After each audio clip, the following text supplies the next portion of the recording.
Up গিয়েছে এবার লক্ষ্য পাপকে বিদায় করা। দিল্লিতে কেজরির হারে মমতার বিদায় দেখছেন শুভেন্দু।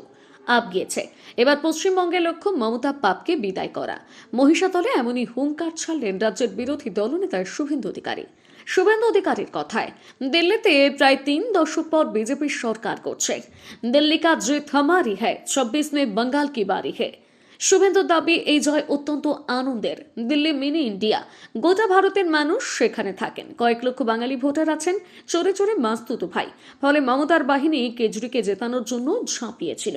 শত্রুঘ্ন সিনহাকে পাঠানো হয়েছিল, আরও কয়েকজন গোপনে গিয়েছিলেন। রাজ্যের বিরোধী দলনেতা আরও দাবি করেন, এই বিপুল জয়ে যশস্বী প্রধানমন্ত্রী নরেন্দ্র মোদীর করিশ্মা, উন্নয়ন এবং তার প্রতি ভারতীয়দের আস্থা প্রকাশে স্পষ্ট। যে হিন্দু সনাতনীরা বের হতেন না ভোট দিতে, তারা মহারাষ্ট্রের নির্বাচন দেখে বিপদ বুঝে ভোট দিতে বের হচ্ছেন।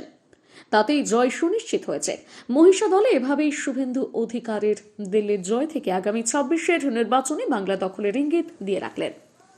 এই জয় অত্যন্ত আনন্দের, এবং দিল্লি তো মিনি ইন্ডিয়া, গোটা ভারতবর্ষের মানুষ সেখানে থাকে এবং কয়েক লক্ষ বাঙালি ভোটার। আমরা তো প্রচারের কাজে অল্প কিছু হলেও আমাদের যোগদান ছিল।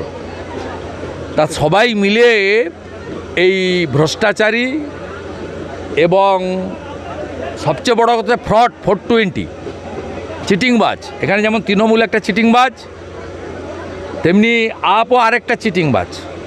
সেই জন্য চোরে চোরে মাস্তুতো ভাই মমতা ব্যানার্জি আর তার বাহিনী ঝাঁপিয়ে পড়েছিল কেজরিওয়ালকে জেতানোর জন্য। শত্রুঘ্ন সিনহাকে পাঠিয়েছিল, আরও কেউ কেউ ভিতরে ভিতরে গোপনে গেছিল।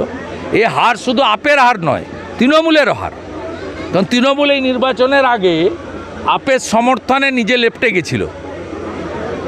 তাই পরিবারবাদী, দুর্নীতিগ্রস্ত, তোষণবাজ পার্টিকে দিল্লির মানুষ রিজেক্ট করেছে। এবং হরিয়ানা মহারাষ্ট্রের পরে দিল্লির জয়। হরিয়ানা মহারাষ্ট্রের সরকার ছিল, জয় হয়েছে, সব এক্সিট পোল হরিয়ানাতে ফেল করেছে। দিল্লির জয় আমি মনে করি 27 বছর, প্রায় 3 দশক পরে দিল্লির ফিরে আসা। একমাত্র কারণ হচ্ছে দেশের যশস্বী প্রধানমন্ত্রী নরেন্দ্র মোদী, তার ক্যারিশমা, তার উন্নয়ন, তার প্রতি ভারতীয়দের যে আস্থা, তার প্রকাশ। আর যে হিন্দু সনাতনীরা ভোট দিতে বেরোতো না, তারা মহারাষ্ট্র নির্বাচন থেকে বিপদ বুঝে তারা ভোট দিতে বেরোচ্ছেন। সেই কারণে এই জয় সুনিশ্চিত হয়েছে। মহারাষ্ট্রে 19 সালে 61% ভোট ছিল, এবারে 66.5 হয়েছে। ঠিক একইভাবে 8 থেকে 10% ভোট বেড়েছে দিল্লিতে পোলিংয়ে।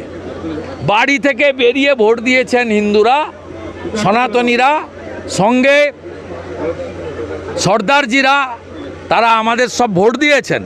পূর্বাঞ্চলী ভোটার, ইউপির ইস্টার্ন জোন, বিহার, ঝাড়খণ্ড, পশ্চিমবঙ্গ এবং উড়িষ্যা, 29টা বিধানসভা কেন্দ্রে আমরা এই পূর্বাঞ্চলীয় ভোটাররা মেজরিটি ছিল।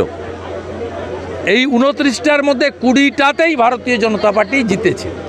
দিল্লি কা জিত হামারি হ্যায়, 26 মে বঙ্গাল কি বারি হ্যায়।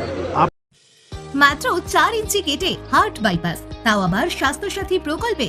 এছাড়াও হার্টের যাবতীয় অপারেশন যেমন করোনারি এনজিওগ্রাফি, এনজিওপ্লাস্টি, পেসমেকার বসানো, হার্ট ফুটো, ভালভ অপারেশন ও রিপ্লেসমেন্ট করা হয়।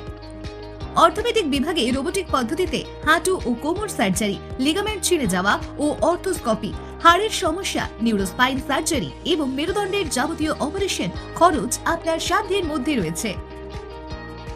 এছাড়াও জেনারেল সার্জারি যেমন gall bladder stone, AV fistula, appendix, ERCP, kidney stone, মূত্রথলিতে টিউমার, প্রস্টেট গ্রন্থির সমস্যা, জরায়ু সংক্রান্ত সমস্যা, কানের নানাবিধ সমস্যা, এমনকি কেমোথেরাপি ও ক্যান্সারের মতো মারণ রোগের বিরুদ্ধে সুচিকিৎসার ব্যবস্থা রয়েছে।